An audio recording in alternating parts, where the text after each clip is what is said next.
Hello, lovelies. This is author Swamini Chopra-Salame, and I know I'm back after a very long break. So I'm extremely sorry for that. I was caught up with other things, as you know, that my book 3 is going to come out in a couple of months. So sorry for the delay. But today I'm here with the part 2 of my short story, The Heart of Shiva.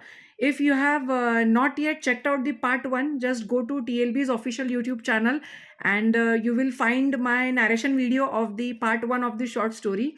And today we are going to continue where we left off. So here it is. I'm going to narrate the part 2 of The Heart of Shiva. And this part is called The Poisoned Sky. In the void between realms, Veer floated in silence, wrapped in the coils of celestial serpents. He no longer breathed, no longer aged. His heart beat only when the universe did. He was the keeper of Halahal, the venom of creation. He was the heart of Shiva now, not in body but in essence. But still, he dreamed of earth, of Katha, of the world he once knew, and far away something else stirred. Not divine, not mortal, but ancient, and its effects showed on earth. At Lhasa, Tibet, a rogue earthquake opened a cave sealed since the days of Ashoka. Inside was a metal sphere, scorched and pulsing, and scrawled onto its surface in burning Sanskrit was a single word: Vritra, the demon of drought, the ancient adversary of god Indra. The Chinese agents opened it without caution, and Vritra was awoken. At the DRDO lab, Dr. Katha was not the same. Since the Bay of Bengal incident, her dreams were filled with symbols: serpents, fire, storm, and a single eye bleeding blue. Despite pressure from the government to declare Veer dead, she refused. His soul is suspended, she told them, not gone, and she was right. The satellites had started picking an unusual activity near the Pamirs, the roof of the world. Seismic pulses in patterns matching the relic's old radiation signature. And then came the sky change. For 3 minutes over the Himalayas, the sky turned dark indigo and it rained salt. At Kashi Vishwanath temple of Varanasi, the chief priest collapsed mid chant. When they revived him, he said only one thing: the sky has tasted poison. Nilkant must awaken again, or all rivers will dry. At the same moment, in the starlit ocean between life and death, Sheshnag uncoiled and his voice echoed through the infinite chasm.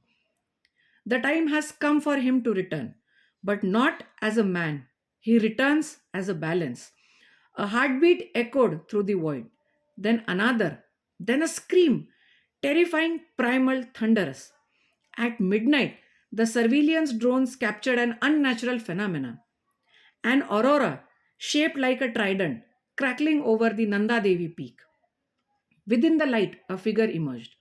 Veer, his form now imbued with serpentine armor, the trishul glowing across his chest, eyes radiating ultraviolet fire. He fell to earth like lightning, creating a crater of molten glass in snow. Katha, who had reached the site via a covert HAL drop, stood frozen. Veer? She whispered. His voice was deeper now, laid with echoes. He is looking for a new vessel, and he is not bound by dharma. Katha couldn't understand what Veer was talking about. He continued. The device from Nanda Devi wasn't just a beacon, it was a trap. A trap that Vritra had implanted into the nuclear device during a cosmic cycle, waiting for mankind to unearth it. And I have unleashed it. That's when Katha realized the gravity of their situation. Until he finds the vessel, he will manifest not in flesh but in climate. Veer continued. Rivers will recede and clouds will rain, not water but something evil. The next churning is not of the ocean but of the sky, and this time both gods and demons will remain silent. Veer looked at Katha with piercing eyes. I can only restrain him in this form, but you must find the mouth of river Saraswati, the river that had vanished. Within her bones, you will find the Amrit, the only thing that can stop him. But to retrieve the nectar, you must first drink the poison. And saying so, he vanished into darkness, leaving Katha afraid and confused. But that did not deter her resolution. She did as Veer asked. Katha led a joint Indo NASA expedition to the Thar desert. Using old Vedic maps and LiDAR, they discovered a buried tunnel beneath Kalibangan, Rajasthan. Inside was a petrified idol of a weeping goddess, Saraswati, bound in salt, and beneath the idol was another glowing sphere. But this time it was not metal. It was made of glass and contained a shining yellow liquid, the Amrit. The liquid emitting a deep pulse at intervals, sounding like the sacred chant of Om. The moment Katha touched the glass sphere, the earth shook and a dark serpent shaped cloud formed overhead, visible from every city of India. From it, drops of burning liquid fell. Not fire, not water. As Veer predicted, it was halahal rain. Drops of dark, viscous liquid fell from the sky, sizzling against the earth. The first droplets burned like acid, leaving a trail of charred soil. People screamed as they rushed for shelter, but there was nowhere to hide. The rain was relentless, as though the heaven themselves were weeping with fury. Katha stood at the center of it all, her mind a whirlwind of thoughts.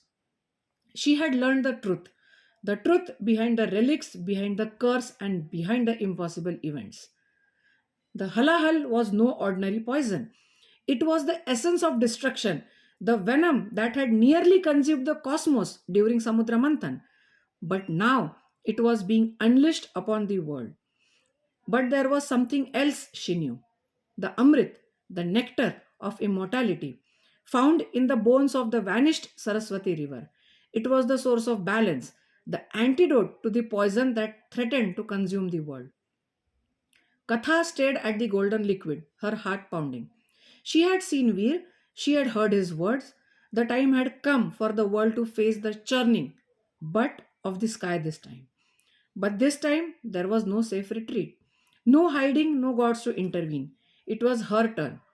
She grasped the sphere of Amrit and walked out in the halahal rain. The black droplets touched her skin, and steam rose from her hands and face. Katha hissed with stinging pain as if multiple needles were puncturing her simultaneously. She felt the poison enter her veins and burn her from the inside. I have to drink it, she murmured to herself, knowing that the poison was already beginning to take hold of her. Without hesitation, Katha uncorked the sphere and drank the nectar. The moment it touched her lips, her body seized with energy. The power of the Amrit rushed through her veins, flooding her senses with unimaginable strength. But the halahal was still flowing in her blood. Katha's vision blurred as she felt the cold, biting venom of halahal wrapping around her heart. The Amrit had begun its work, but the poison had found her first. Her body became the battlefield, and in her mind she heard Veer's voice. You must hold on. The poison will try to consume you, but you are the bridge. You are the balance. Embrace the poison, and then only the nectar will embrace you. The earth beneath Katha's rigid body rumbled as the skies above grew darker. The halahal rain intensified, now pouring in torrents as if trying to drown her. She could feel the poison wrapping around her heart, each drop tightening its grip. But Katha was no longer the same woman. The Amrit surged through her, clashing with the venom in her veins. It was a battle for control, for survival. Her body twisted and contorted, her skin burning, as if being torn apart from the inside. And then the churning began. In the heart of her consciousness, the vision unfolded. She was no longer standing in the desert or beneath the darkened sky. She was floating in a cosmic sea, caught between worlds, the realm of gods and the domain of demons. Lord Shiva appeared before her, his face radiating a calm, eternal presence.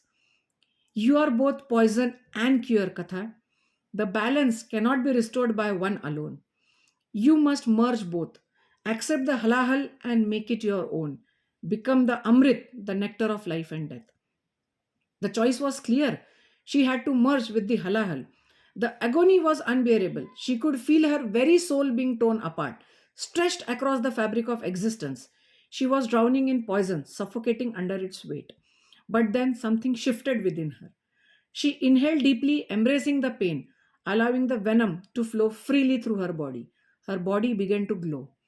As Katha's transformation reached its peak, the world outside trembled.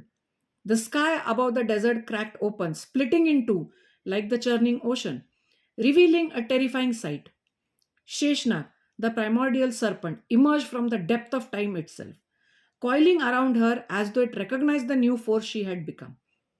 Katha's form began to shimmer, her body infused with the power of both Amrit and Halahal. She had become something new, something impossible.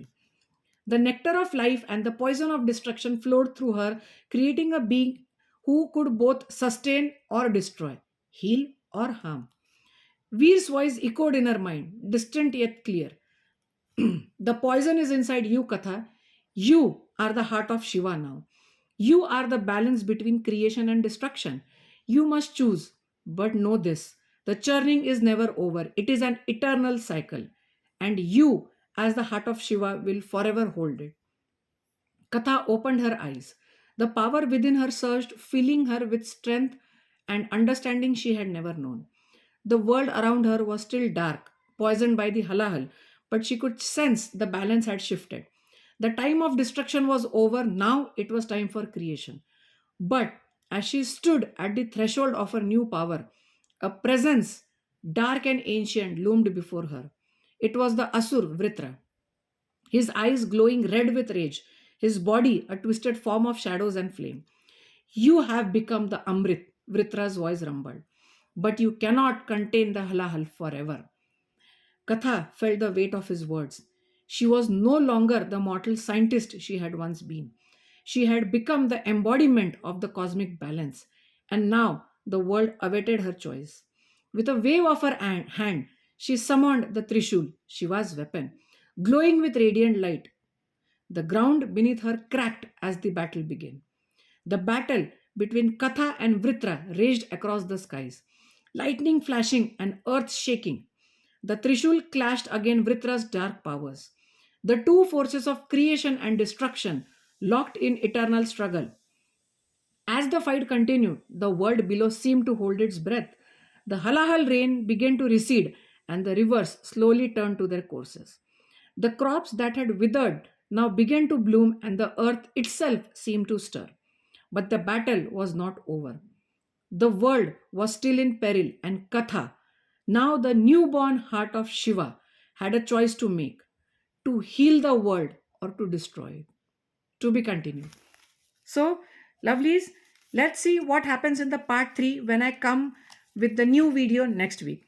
Till then, enjoy the part 1 and part 2 of Heart Shiva on TLB's official YouTube channel.